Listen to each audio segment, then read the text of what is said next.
Bonjour à tous et bienvenue dans ce nouvel épisode. Si vous lisiez uniquement les médias occidentaux, alors certains salivent de plaisir en disant que la Chine a pété un câble et que les grands projets de la Chine avec les nouvelles routes de la soie sont au point mort.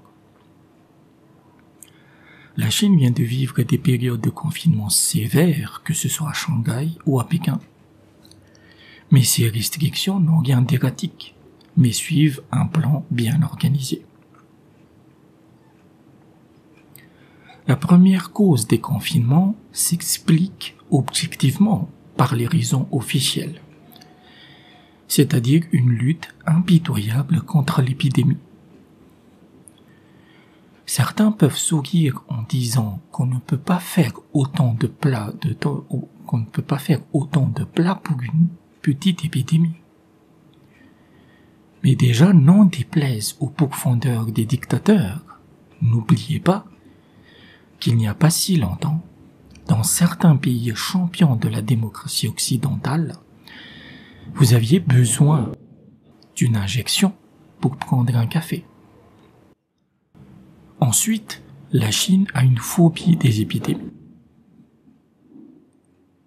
C'est une civilisation de 4000 ans et elle s'est pris 1000 épidémies dans la gueule au cours de son histoire, avec chacune qui a fait quelques centaines de milliers de morts.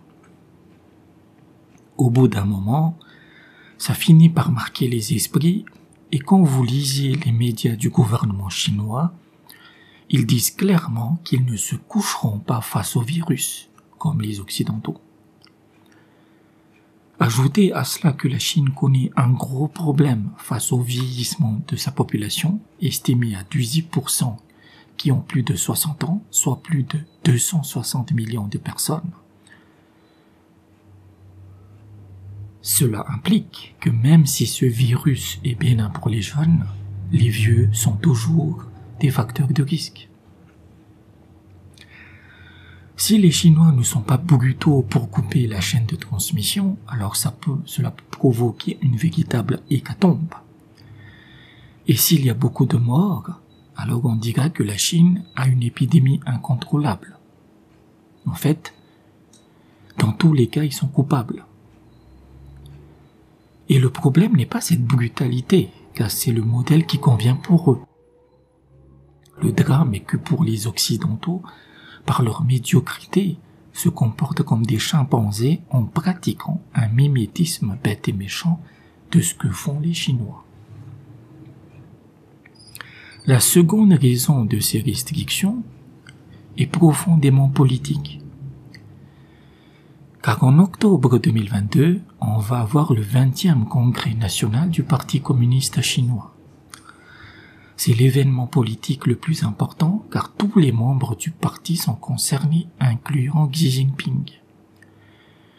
Pendant ce congrès, il y aura près de 2300 membres du parti qui vont se réunir et près de 60% seront remplacés, ce qui va provoquer un séisme dans toute l'administration.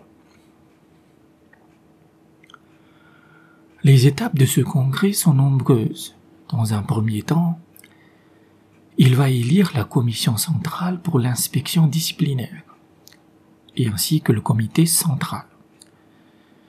Ce comité central va élire les membres du bureau politique, qu'on surnomme communément comme le Politburo, ainsi que le comité permanent.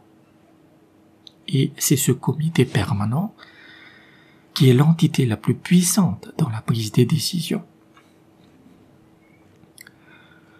Dans toutes ces étapes, personne n'échappera à la moulinette de l'évaluation incluant Xi Jinping. Il se pourrait qu'il obtienne un 3e mandat comme le secrétaire général du parti, ou qu'il devienne le président du Parti communiste, un titre qui a été aboli depuis 1982, et si Xi Jinping l'obtient, alors il aurait le même rang que Mao Tse-tung.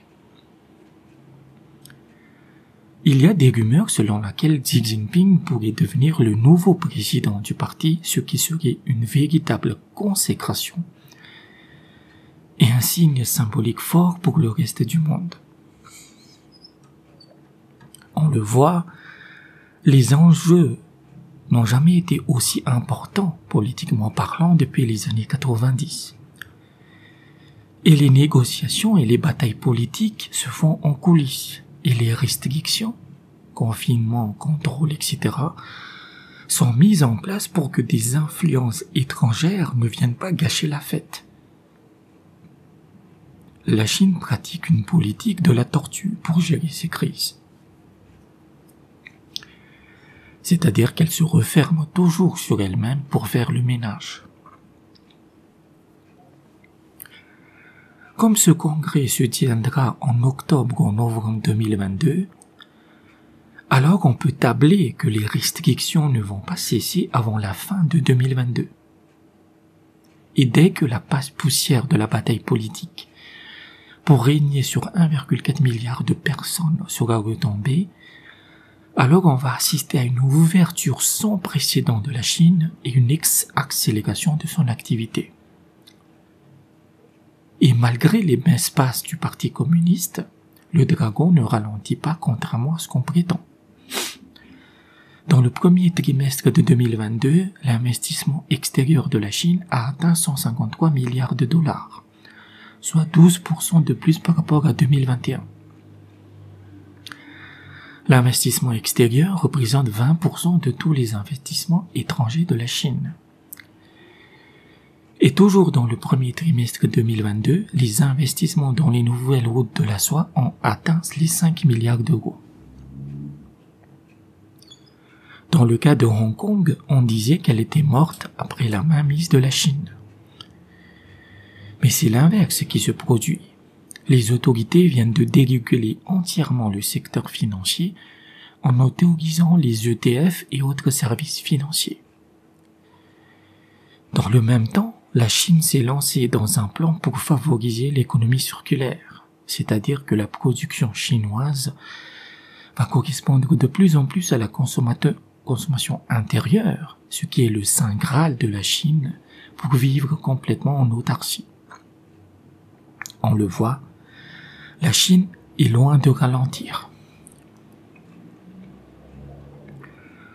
En fait, elle est comme un coureur qui bande ses muscles sur la ligne de départ pour déclencher son sprint pour dominer le marché mondial et surprendre encore l'Occident qui continue à vivre sur la fumée de sa gloire passée.